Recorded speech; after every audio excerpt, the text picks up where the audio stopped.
আমরা এই সরকারের বিচার যদি না হয়, এই ইন্টারিম সবাইকে এনে আমরা এই শাহবাগ মোড়ে তাদের বিচার আমরা নিশ্চিত করব। প্রথমত হচ্ছে সরকার তো আপনার 90 দিন পর্যন্ত আপনার সরকারই থাকবে না। সরকার যদি 90 দিন পর্যন্ত তার দায়িত্ব থাকে তাহলে সরকার বিচার করবে।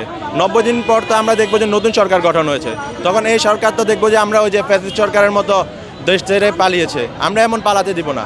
আমরা এই সরকারের বিচার যদি না হয়, এই ইন্টারিম সবাইকে এনে আমরা এই শাহবাগ মোড়ে তাদের বিচার আমরা নিশ্চিত করব। যারা যে ব্যর্থতা, যারা নিজেদের বিচারে করতে ব্যর্থতা হচ্ছে, দেশের মানুষের বিচার করতে ব্যর্থতা হচ্ছে, তাদের বিচারে জনগণ করবে ইনশাল্লাহ। আসলে চার্জশিট যেটা দেওয়ার কথা, সেখানে যদি আমরা দেখি যে কোনো রকমের কাটশিট করা হয়েছে, কোনো রকমের দলের কথা নিয়ে চার্জশিট তৈরি করা হয়েছে, এটা হলে আমরা কঠোর কর্মসূচিতে যাব, যেটা আমাদের ইনকিলাব মঞ্চ থেকে যেটা নির্দেশ আসবে আমরা সেই অনুযায়ী কার্যক্রম চালিয়ে যাব ইনশাল্লাহ। আসলে দেখুন, এটা তো সরকারের ব্যাপার না, এটা হচ্ছে আমরা যেটা দেখতে পারি যে সরকার মহলে অনেক আওয়ামী লীগের দোসর আছে।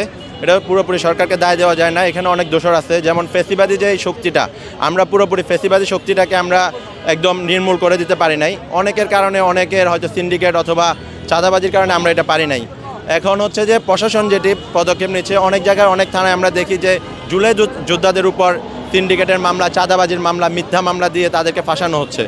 আমরা চাই এই ব্যাপারে যারা জুলাই অভ্যুত্থানে যারা সম্মুখী সারির মহানায়ক আছে, তাদেরকে চাই যে এই ব্যাপারে পদক্ষেপ নেওয়ার জন্য। আমরা দেখেছি গতকাল দুপুরে মেহেদি নামে এক জুলাই যোদ্ধাকে অ্যারেস্ট করা হয়েছে। এই ব্যাপারে বৈষম্য বিরোধী ছাত্র আন্দোলন থেকে শাহবাগ ব্লকের কর্মসূচি দেওয়া হয়েছে, তবে আজকে ছেড়ে দেওয়া হয়েছে। কিন্তু যে হয়রানিমূলকটা করেছে, এছাড়া দেখেছি একটা মেয়েকে আমরা দেখলাম যে তাকে চাঁদাবাজি 50 কোটি টাকার চাঁদা মামলায় তাকে গ্রেপ্তার করা হয়েছে, কিন্তু কোনো নোটিশ দর্শানো হয় নাই।